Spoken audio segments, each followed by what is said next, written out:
In July of 2025, Steal the Brainrot was added to Fortnite, and within minutes, it is already one of the most played maps in the game. 2 months later, it dethrones Battle Royale. But Steal the Brainrot is cloned from Roblox, and this trend has gotten so bad that one of the largest Fortnite YouTubers is being sued over their map. So today, I'm investigating the full story to answer, is Steal the Brainrot killing Fortnite? So let's rewind a second to May, where it rose to the top of Roblox, overtaking mammoths like Grow a Garden and 99 Nights in the Forest. Within a couple of months, Steal a Brainrot reached a peak of over 21.4 million concurrent players, which alongside Grow a Garden entered world record territory. The previous record holder outside of Roblox was Fortnite themselves, who reached 15.3 million players during the Galactus event. This Roblox game's success wasn't without controversy. The developers, who also published Grow a Garden, were accused by the community of plagiarizing another game, Steal a Character. But they responded to these allegations by claiming they reached a deal with the original devs to get the rights. And this information would turn out to be extremely important in the future when the same accusations hit the Fortnite version. Because in 2021, Fahren was spending most of his career as a competitive player, taking part in FNCS and DreamHack, getting pretty far in the tournaments. But around 2023, Fahren began to pivot. He decided that competitive wasn't reliable enough for money and needed a better way to turn Fortnite into a job. That is when he quickly began creating islands based on trends. Like a ton of other creators, he was churning out algorithm hunting maps with AI thumbnails like football, Superbox PvP, Superhero Tycoon, and his most successful map, Meme Pillars. All of these had moments where they would trend super high, flying up in discovery and getting thousands of players. But then the same problem would keep happening. While he would have quick success, these maps would flatline just days later and not survive the brutal world of Fortnite discovery. Fahren needed something that could truly capitalize on a giant trend. And that's when he turned to Roblox. It was around this time that Grow Garden was dominating the headlines, and CypherPK even jumped on the trend with his own map, Go Garden. You start with $1 and you have to work your way up by growing a garden and selling the crops that you harvest. This reached a peak of over 21,000 players and still remains alive to this day, proving that maybe Roblox clones have the potential to last way longer than the trends that Fahren was originally making. This is where he decided he wouldn't miss out on the next one, and he wouldn't be waiting long as Steal a Brainrot quickly appeared on the scene. He started making an identical replica of the Roblox version with the very same green and brown grass walls, similar runways,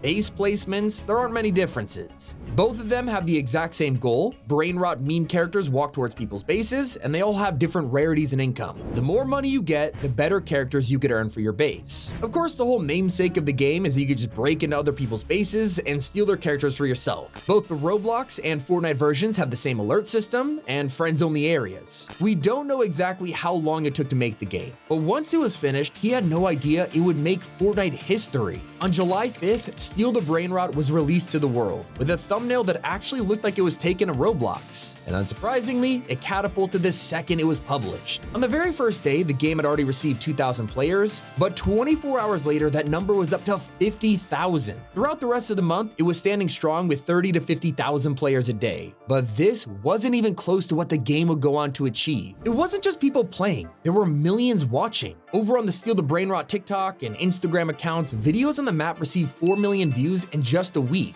and that inflated the player count even more. So at this point, it was time for expansion. Fahren went to Twitter hiring new employees, looking for VFX specialists, environment designers, and more. It was clear that Steal the Brainrot was going to be a full-time project, and with his new team assembled, they looked back at Roblox for inspiration. You see, the reason the original Steal a Brainrot game hit over 21 million concurrent players was because they hosted a live event. So for Fahren to achieve the same success, the answer was sitting right in front of him. They got to work designing their own live event in Fortnite. Unlike your traditional idea of live events, this wasn't going to be some grand countdown to a story mission or something. These were more inspired by Roblox events, where the countdown will end starting a limited time special drop. For example, one of the most popular versions of this in Roblox is admin abuse, where every so often the devs will update the game with crazy changes like new environments, surprise characters, and modifiers to get better stuff. It's basically a way to tell people, hey, log in now or you'll miss out on items that might never appear again. So Fahren and the gang went and did the exact same thing with their first admin abuse event dropping on August 9th. They made sure to promote it all over TikTok and socials to get the hype up, including countdowns in game, and once the day arrived, something crazy happened. The peak concurrent players for Steal the Brainrot reached 166,000 players. It was an unbelievable number that had just put this game on the map and in the sights of the entire community. When something with a name like Steal the Brainrot, an AI-generated thumbnail, and a carbon copy map from Roblox gets this successful, Fortnite fans start to get worried. But despite all of this, it was still just normal chatter about the game, nothing really new, as this kind of thing has been happening for a while. After all, huge maps like Fortnite Only Up and meme box fight PvPs were based on giant trends, and then people just moved on to something else. It wasn't until Epic themselves jumped on the Brainrot wagon that the community went into a meltdown. Because just a couple of weeks after the admin abuse update, Steal the Brainrot announced that another one was right around the corner. It was called the Carnival event. This wasn't based on the Roblox version, but a totally original one that promised to drop secret codes, limited time bases, and all new characters, and it was arriving on August 30th. Well, the day came around and the world was shocked. The player count just kept climbing and climbing until it smashed through the ceiling and did the unthinkable. It had overtaken Battle Royale in players with a peak of 408,000 playing Brainrot. This was the official world record for the most played creative map in Fortnite history, and Epic themselves were quick to point it out. They went on social media with two posts, one of them officially promoting the Carnival event to get the player count up further, and another to congratulate the team on passing 400K. The backlash was insane. Both Instagram and Twitter clowned Epic for promoting low-quality content when there are other creators out there who spend months working on one map and it gets buried in the algorithm. To the community, it was one thing if these maps existed, but it was an entirely different problem when Epic themselves were shilling the Roblox clones. So with all this attention on the game, fans began to wonder if the original creators of Steal a Brainrot would go after the Fortnite version for copying them. Hundreds of people tried to get the devs' attention and accused Fahren and his team of blatantly stealing an idea and making millions from it. The craziest part is, it looks like it worked, because just 24 hours after the record was smashed, Fahren released a statement on Twitter. "We're happy to share that Steal the Brainrot on Fortnite is officially licensed from the original Roblox game Steal a Brainrot." Now, we'll probably never know the specifics, but once this statement dropped, it was clear, despite the map being a Roblox clone, the people who it was copied from are perfectly okay with it. This was enough to cool some of the backlash, but there are still people in the community who are terrified of what this map's success means for the future of Fortnite. Are we gonna see the entire game now littered with Roblox clones from other creators? After all, it is now easier than ever. Within the first week of it coming out, other Fortnite builders were already copying Steal the Brainrot, designing their very own clones and selling it as templates online. From this point forward, it just takes a few clicks for people to buy these templates, tweak it a little, and release their very own Steal genre game with no effort involved. So all of this has led me to the question, what does the success of Steal the Brainrot mean for the future? Has it officially damaged Fortnite as we know it? Well, the answer is yes.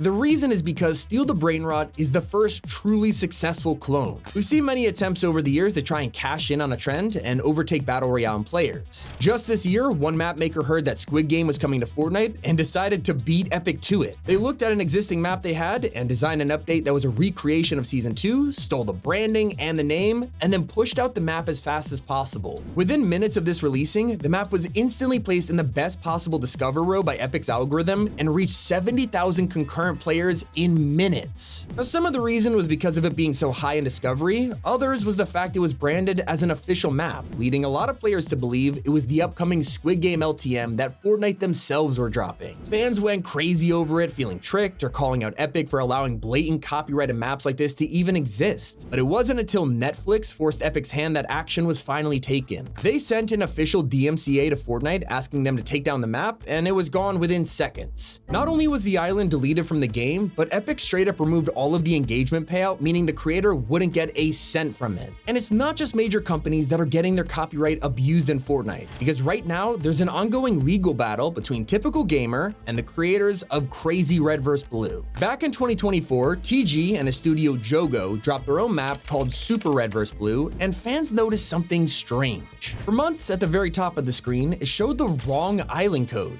Instead, this led straight to Crazy Red vs. Blue, which is one of the most popular maps in creative. The owner, Boyka, called out Typical Gamer on Twitter asking why this happened. And everyone in the replies immediately laughed at TG because it kind of looks like he just copied someone else's map and didn't even bother to change the code. So Jogo's lead game designer replied to this with his own explanation. He claimed that he regularly uses Fortnite GG to copy and paste codes when designing maps, and while making the UI, he accidentally grabbed the code from Boyka's map because he was looking at it to compare stats. It was an innocent mistake, that's all there is to it. Well, the crazy Red vs. Blue devs actually didn't think this was true, because a year later, in March 2025, they filed an official lawsuit for copyright infringement against Typical Gamer and Jogo. They claim both of their maps are way too similar and that they were copied. This is still an ongoing situation, and it was held up for a while because the judge was waiting to see if Epic Games would get involved, and on August 26th, they officially weighed in. They said that all UEFN content belongs to creators and not Epic, and this problem had nothing to do with them. So what that means is this lawsuit has straight up confirmed that anything original you create in UEFN is owned by you and licensed to Epic instead of the other way around. With all of these problems that have hit maps in the past, it's meant that most Roblox clones or trend-hopping maps have struggled to truly become successful until Steal the Brainrot. As an officially licensed map, it's a perfectly legitimate creation that'll set a precedent for years to come. There are no lawsuits or DMCAs from Fortnite that could affect this one, and now the floodgates have been open, with Epic themselves promoting on social media and the game overtaking BR in players. This change has been creeping up on us as we've seen Battle Royale events get less and less player numbers, while seasons are more focused on crossovers. Epic is spending more money on advertising collabs like Kai Cenat on the Las Vegas Sphere for a day than they do promoting actual live events. And I'm serious, it costs $450,000 to put them on the Sphere. So the worst part of all of this is that Fortnite has officially changed forever. But let me tell you why that's actually a good thing. Everyone knows that Epic Games hasn't had this recent change of heart. This has been the foundation of the game ever since Battle Royale was rushed out in September of 2017. Think about it, the very reason Fortnite even exists is because Epic put together a skeleton crew to make a PUBG clone and then just release it as fast as possible. Obviously, it was successful for more reasons like the building mechanics and it being on console instead of just PC, but that's the secret formula that's kept it going forever. It's copying other games while also doing your original thing. They have constantly done this, whether it's stealing reboot vans from Apex Legends or taking the idea of gold and reload from Warzone. And while they were doing all of this, they were developing the tools needed for players to also make their own games. Fans are terrified when they see these Roblox clones doing well because they think it means that Epic is losing their quality. But what you fail to remember is the idea behind creative in the first place was so that Fortnite could become Roblox. Steal the Brainrot and the way Epic has promoted it just further proves this fact.